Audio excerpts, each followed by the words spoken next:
الحمدللہ رب العالمین والصلاة والسلام علی سید الانبیاء والمرسلین اما بعد فاعوذ باللہ من الشیطان الرجیم بسم اللہ الرحمن الرحیم۔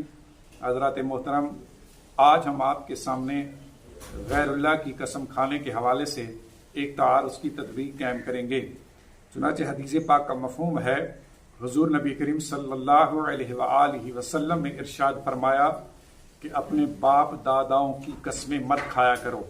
اب اس حدیث پاک میں نبی کریم صلی اللہ علیہ وآلہ وسلم نے باپ داداؤں کی قسمیں کھانے سے منع فرمایا، جس سے معلوم ہوا کہ غیر اللہ کی قسم کھانا از روئے شرع جائز نہیں ہے، جبکہ اس کے برعکس دوسری حدیث پاک کا مفہوم ہے کہ حضور نبی کریم صلی اللہ علیہ وآلہ وسلم نے ایک مقام پر ارشاد فرمایا، افلح و ابی، کہ مجھے باپ کی قسم وہ شخص فلاح پا گیا۔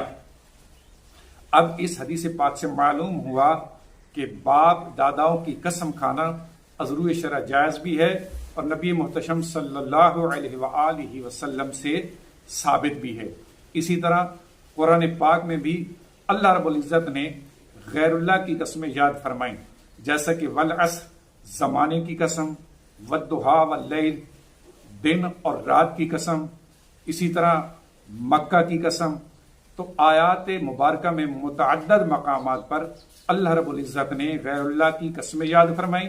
اسی طرح احادیث سے بھی ثابت ہے کہ نبی کریم صلی اللہ علیہ وسلم نے خود بھی اور صحابہ کرام نے بھی غیر خدا کی قسمیں کھائی ہیں، جبکہ پہلی حدیث میں حضور نے فرمایا کہ باپ داداؤں کی قسمیں مت کھایا کرو۔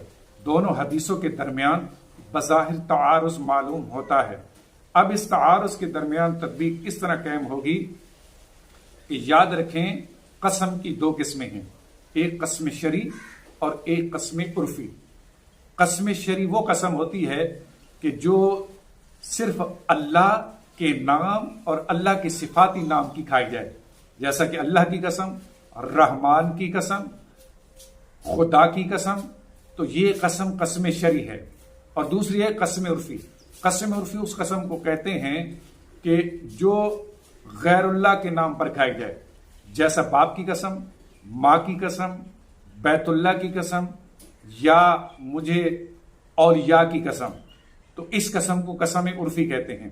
یاد رکھیے، اسلام میں قسم وہی تصور کی جائے گی کہ جو قسم شرعی ہو، یعنی وہ قسم کہ جس کے اوپر شرعی احکام مرتب ہوتے ہیں، کہ جس کے ٹوٹنے سے کفارہ لازم آتا ہے اور جس کو پورا کرنا بھی ضروری ہوتا ہے، وہ قسم شرعی ہے، یعنی جو اللہ کے نام کی کھائی جائے۔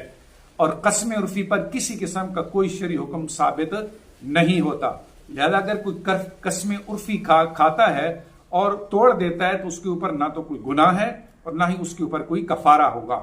اب جس حدیث پاک میں حضور علیہ الصلوۃ والسلام نے فرمایا کہ اپنے باپ داداؤں کی قسمیں مت کھایا کرو، اس کا مطلب یہ ہے کہ اگر قسمیں شرعی کھانی ہو تو پھر اللہ کے نام کی کھاؤ، باپ داداؤں کے نام کی قسم کھانے سے قسمیں شرعی منعقد نہیں ہوتی۔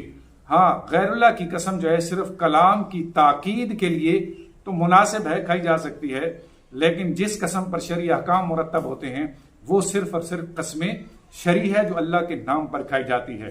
اب اگر اس تطبیق کو تسلیم کر لیا جائے تو احادیث کے درمیان تعارض بھی ختم ہو جائے گا اور اس حل کے بعد اختلاف بھی ختم ہو جائے گا۔